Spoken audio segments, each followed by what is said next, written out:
Sono veramente soddisfatto perché quasi più di un anno fa ho fatto un ricorso contro sostanzialmente la legge che regolamenta il voto degli italiani all'estero presso il Tribunale di Venezia, eccependo la sua incostituzionalità, e il Tribunale di Venezia mi ha dato ragione, ha rimandato tutto alla Corte Costituzionale. Quelli che hanno seguito un po' la faccenda sanno che quella legge è assolutamente antidemocratica, non rispetta la Costituzione, la quale prevede segretezza, uguaglianza del voto, eccetera, tutte caratteristiche che quella legge non consente.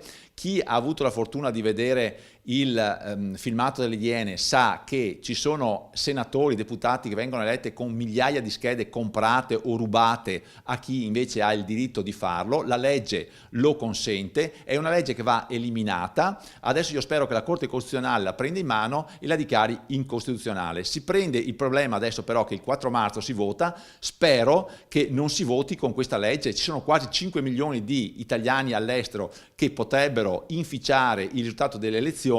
Non è assolutamente possibile che questo succeda. Allora io chiedo o che si interrompano i termini e non si voti il 4 marzo, oppure che la Corte Costituzionale si esprima prima, perché questa legge è sicuramente incostituzionale. Quindi quelli che voteranno con questa legge sicuramente, se gli sarà dato il consenso per votare, inficeranno il risultato del voto. Il tema è molto importante e nella sua importanza è del tutto semplice. L'articolo 48 della Costituzione prevede che il voto sia libero, segreto, postato in virtù del principio di uguaglianza e personale. L'articolo 1 prevede che la sovranità spetti al popolo italiano.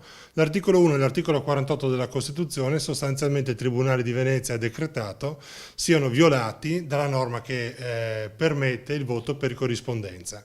Il voto per gli italiani all'estero è legittimo, sono cittadini a titolo pieno, ma devono essere trattati come gli altri cittadini italiani residenti in Italia. Noi residenti all'estero dobbiamo poter votare con le stesse garanzie di quelli che risiedono qui in Italia. Questo è il tema. L'ordinanza di Venezia, del Tribunale di Venezia, è del tutto esaustiva, completa, ha ripercorso tutti i temi già proposti nel ricorso del signor Cellini, che è residente infatti in Slovacchia, e in questi termini ha aderito alle istanze che avevamo proposto, e così adesso dovrà decidere la Corte Costituzionale, speriamo presto.